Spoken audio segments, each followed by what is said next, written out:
बहुत सुंदर कन्यादान गीत हो। आप लोग जरूर सुने, कमेंट करके बताइए कैसे लगा। आशा भजन चैनल को सपोर्ट करिए।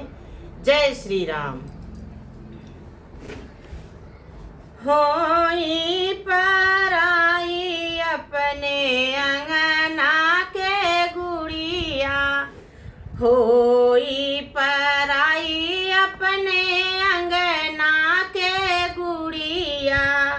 बाबूजी करई कन्यादान हो,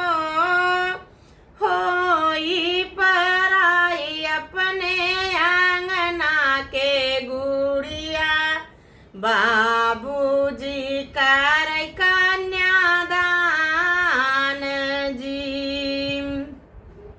माई के दुलारी बेटी बनली दुल्हनिया, माई के दुलारी बेटी बनली दुल्हनिया, मड़वा में होई का सिंदूर दान जी, माई के दुलारी बेटी बनली दुल्हनिया, मड़वा में होई सिंदूर दान जी। दूल्हा सिंदूरवा से नूरानी कालई, दूल्हा सिंदूरवा से सिंदूरानी कालई, दूल्हा सिंदूरवा से नूरानी कालई, दुल्हन के मांगिया सजावई हो, दूल्हा सिंदूरवा से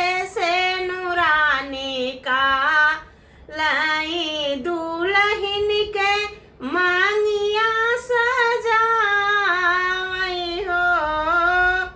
अग्नि के साथ फेरा जीवन का बंधन, सातो जन्म रहे ध्यान हो, अग्नि का साथ फेरा जीवन का बंधन, हरदम रहे ध्यान हो, बिटिया के पाली पोसी की हले जतनवा, बिटिया के पाली पोसी की हले जतनवा हो, पढ़तई सिंदूरवा भैली दूसरे के धनवा, बिटिया के पाली पोसी की हले जतनवा, पढ़तई सिंदूरवा भैली दूसरे के धनवा,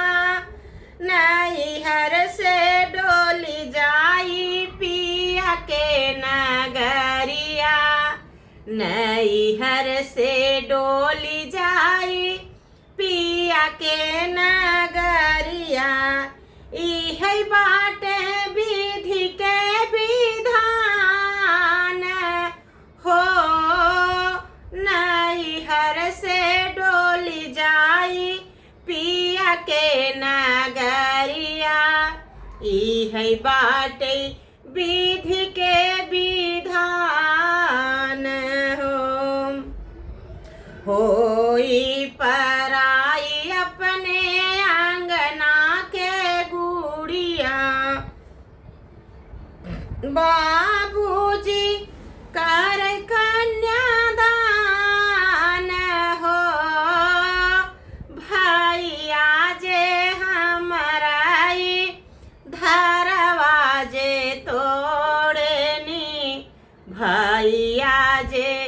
हमराई धरवाजे तोड़नी,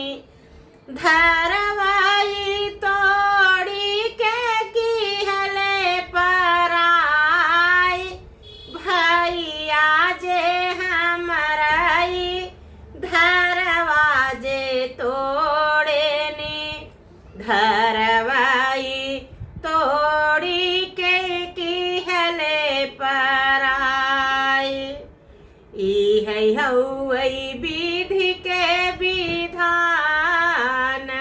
हो